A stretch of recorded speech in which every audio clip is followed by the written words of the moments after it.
G'day guys.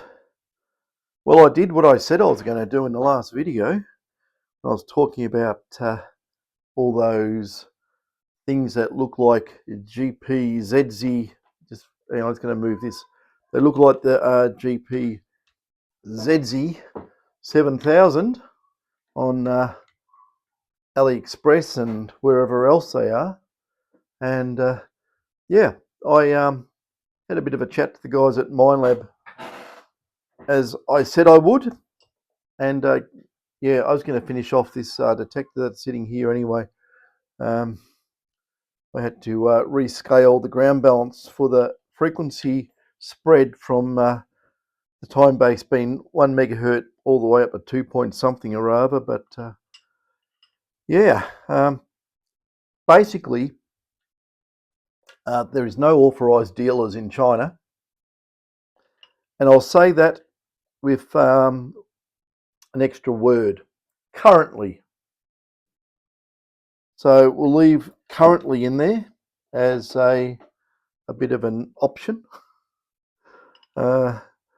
So currently, I don't know what that really means. Does that mean that it is a possibility?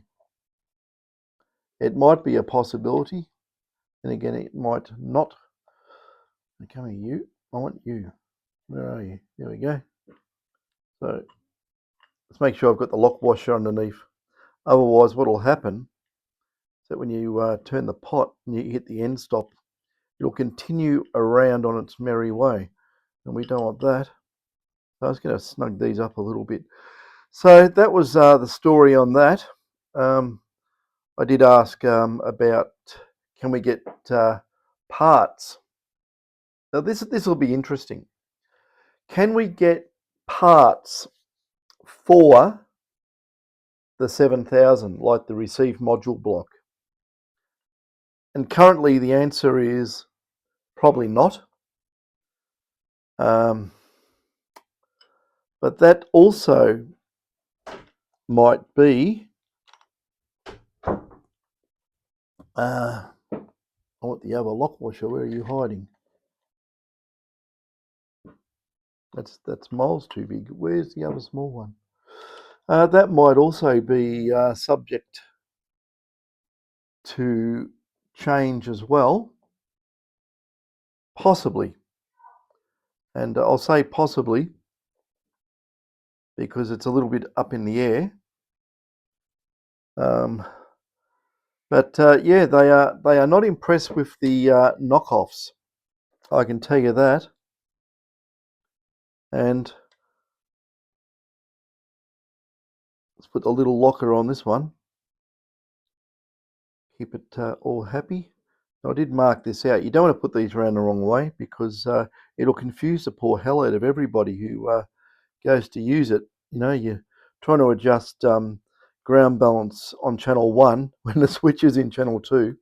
That will confuse people. So yeah, I mark it also. It all goes back. I mean, I test it anyway. If it won't ground balance, I usually I've got to put something around the wrong way. But yes, the module is an interesting one because that tends to be one of the contentious failure points. And I'm trying to find that other. Where are you? Maybe it didn't have one. I'm looking. I haven't got 2 on that, and I've only got none on that. Usually without the lock washer, they will spin. So I did have everything right in front of me. So it can't have walked away. Not stuck on the back of the knob. No. Ah, dear me. Okay. Well, that's interesting. I'll have to dig one up for that because I know what'll happen. It'll just come loose and spin around. No matter how tight you do these, if you don't put that little lock washer on, it will spin. So that's that. So apart from that, I did ask about the boards in the 7000 as well, and I only want to say things that I think I should say. I don't want to say anything. I don't want to overstep the mark. We'll say this, that it is not advisable to mix the two boards on the 7000 if you've got two um, dead ones and one has, say, the basically the microprocessor board is dead, and you get another detector with a good microprocessor board, and then you say, beauty, I can then stick it with this one and put the two together. Not advisable, because it will work, but you'll not get the proper performance out of it. There is adjustments that are done between the boards. So obviously the thing's, it's got about 50 test points on it, so I can probably understand that there is some sort of very fine tuning that does occur on the 7000. So I didn't ask about modules for the 6 or anything. I just didn't want to waste people's time. I don't like it when people ring me up, and David really hates it. And yeah, people just want to talk for an hour, or even half an hour, even 15 minutes. You don't get any work done. I tell you that right now. That's why Minelab, you ring up Minelab, you cannot talk, usually, you cannot talk to anyone in the technical department. You just don't get through. You can't talk to the techs working on the benches. You won't get through, because soon as the phone call starts, it's stop work, because you cannot work on things and talk and know what you're talking about at the same time. It's one or the other. If you take phone calls and continue working, I will guarantee, because I've done it myself, you'll put wires around the wrong way, you'll make mistakes, you'll put chips around the wrong way, you do all sorts of weird stuff. That's why I sort of isolate myself. I would get nothing done at all if my phone number was available, and that would be the end of everything. No work would get done. I found out that years ago. So yeah, David said, "Oh no, I'll talk to the customers." And you start to learn now that talking to customers wears you down over time. And I'm not saying this about customers in general. I'm going to say this about some customers. It's just the law of averages, right? And I'll just say it because it's true. Some just, I don't know. I'm trying to think of a choice word to say without being sounding nasty. But some people you talk to uh, will talk to you for so long where you could have completely had a detector prepared, ready for putting new boards in and everything, and that's how far behind you get, because you've been talking and talking, and you're not getting other people's work done, and that is what happens. So yeah, I think he's on the idea at the moment, because no, he really got peed off. Someone must have rung him up and just talked his ear off, and he couldn't get anything done. So he's changing some of the hours you can ring us. So he's setting it all up at the moment that I don't know exactly what he's doing. Maybe you can only ring in the afternoon and not in the morning, or maybe it's one day you can. What, next day? Nah. Next day? Yeah. Next day? Nah. This sort of thing. I don't know how it's going to work out, but hey, the best way to contact us, right, and it's really specific in a lot of cases, email your questions and they will be answered. If you do it by email and you don't know, or David doesn't know the answer to something, you'll pass it on to me, and then I'll converse with email, and I'll do it after hours too, where normally, well, it's after hours now and I'm still working 7 o'clock in the evening, and I'm still doing this, and I still got another couple to do. So it's just detectors, and I still got to go and build up the other stuff I was working on. And I've also still got to persevere with that receive module project for the 7000. I'm getting there. I'm getting there because what happens, I have it on the workbench and I'm doing all the testing and trying various things. And then I have to move it all off the workbench. I just haven't got enough workbench space and start doing detectors. And yeah, and then I sort of clear that and then I'll have it back on the bench and then something else will happen and I'll have to take it off again. So it's a bit slowed down in that regard. There was something else I was going to say too, which was it'd be quite interesting to see. I'm making a video. I'll stop work. I'm not working, right? Because I'm trying to think of what I'm going to say and not thinking about what I'm going to do with this. But I do need to find a lock washer, or else I will not put this back together. I mean, I will, but it'll fall apart. There must be no. God, it's under the circuit board. Murphy's Law. I knew I had it. So yeah, that's where they put them. You put them behind, and they bite in behind. So on there we go. So this is pretty mundane sort of stuff, and I can do this. That's for the pot. Silly me. That I can do this basically with my eyes closed. I don't think I can put a nut on the wrong way around. What do you think? I probably could. I might think it's a left-hand thread or something. Sit there for an hour trying to twist it on. Oh dear me. But yeah, I'm going to nip all these up. Make sure it's going on. Yes, it is. Good. 1 and 2. And that one there, why is that so tight? Oh, dear me. Some of these, I think at one point had some Loctite on the threads. And I'm just looking around for something I can... oh, dear me. I've put everything way over there. Okay. Come here, you. And the threads bind a bit. So I don't want to force it. Come on. There we go. A bit of isopropyl on it. So that'll probably fix that. Just that's better.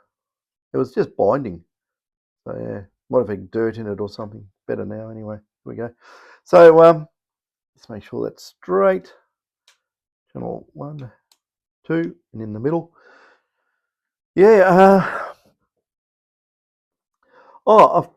Speaking about the parts that are really hard to get now too, which are all discontinued. Guys, if you want, I have managed to find, I'll have to go and get them because I found someone who has 89,000 2SK 1334s. Okay, that's the input MOSFETs for all the GP X detectors up until the 5000. No, I'll tell you because 89,000. I've got reels of these things, but just to let you know, I got these in 2SK 1334s, SOT 89s. I've got 100 of them, and I've already taken one out in the middle of the roll and put it in the circuit and tested it. They're actually genuine. Okay, and if you want any, you can see where to get it from. These are the only people I can find that have these. I think they are 20 cents each. So, yeah, however you say that, Shenzhen Canyu Airing Electronics Company Limited. So, yeah, if you want these, they are available. And even though they've got 89,000, I guarantee you it gets cleared out really quick because these things are out of production as well. These Renesas, Hitachi Renesas devices, and yeah, out of production. So if you want to fix front ends, these are the best transistor to use on these detectors because they've got a very, very low gate capacitance. They've got a very low on resistance and they're rated for standoff voltage of 200 volts. But many of detectors come in with the the regulator MOSFET open circuit, and there has been 240, 250 volts across these, and they don't blow up. So there's a bit of headroom there. I wouldn't do that forever because it will blow up, but they do survive, and there might be a little bit of damage done. It's always good to check too. Just check these devices, because over a lot of time, and if there's an elevated temperature, there is a effect that in a lot of semiconductors called metal migration, when you get atoms of the metallics want to migrate over to the opposite charge, and when they touch, they short out and it goes bang. So there's failure mechanisms in these things. The hotter they are, the quicker they fail. The more cyclic on-off type setups, the quicker they fail. They're probably good for 10,000 hours or more, 100,000 hours, even 1,000,000 hours.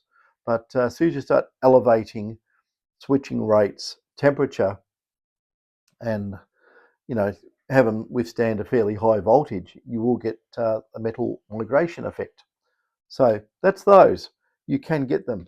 Now, the other one that is out of production too is the old BF 908 dual gate MOSFET. And was it I can't remember if it's a MOSFET or a GASFET, one or the other. Anyway, the BF the MOSFET, dual gate MOSFET, of course it is, not a GASFET. I'm thinking back to radio days when I was doing microwave comm systems. The BF 908 has been out of production forever. Minelab must have bought 500 truckloads of them, because they're still putting those in the detectors.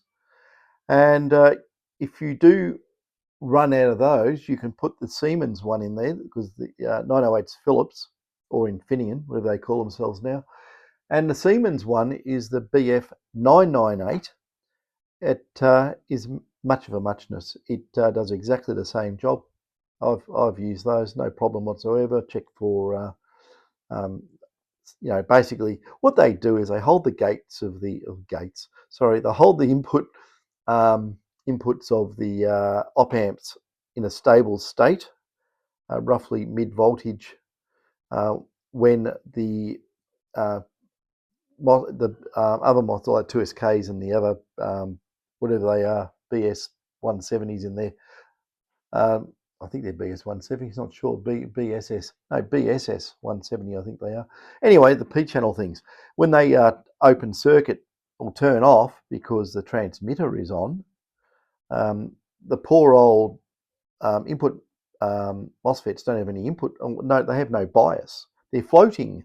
You could put a resistor there and hold them there in a relatively stable state, but that resistor now is a load on the input of the MOSFET, which you'll probably have some signal loss.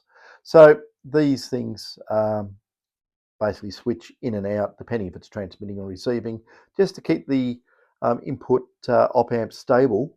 I did say op amps before. I hope I didn't say MOSFETs, but they do keep the op amps in a stable state whilst it is transmitting, and when it goes back into receive, the poor old op amps haven't gone and shoved the output up and bang the rails hard, positive or negative, and that just screws up the settling time for when the receiver comes in. So it's got to sit there, it's going to be ready to go. You don't want to have any oscillations or any voltage excursions on the input. If the receiver comes on, that'll be a disaster. So that's meant to keep all that nice and stable. But those are now no longer in production as well. So I have got a fair whack of those. I bought them, and I just said to someone on the YouTube channel that I did buy a lot of them through a crowd through AliExpress. Spin the bottle, roll the dice, and I know they're real when they got them, because they all had the glue from being surface mounted onto circuit boards, right, at some point. And the Chinese, what they do is they get the boards in over China, and they somehow, I don't know how they do it, but they do it. They must use infrared or something, but they quickly heat the boards up and get the parts off and sort them all out. And all these parts had a mixture of green and red surface mount glue, they glue the parts onto the board before they get soldered on in the soldering machine. So I thought that was rather amusing, to say the least. So the thing is, you can look at it two ways. They were in circuitry, so obviously they worked, but then the stress of taking them off possibly might stuff some of them up. I don't know. I've never found a stuffed one actually in the collection I've got. They all work fine. But failing that, you can get two very small FETs and you can put them in a cascode setup where you can actually use two of them in the circuit. It's a little bit bigger than normal, where you can make up a little board, and that way you reduce the Miller effect coming in and out of turning on and off. You want to get rid of that capacitance so there's no lag.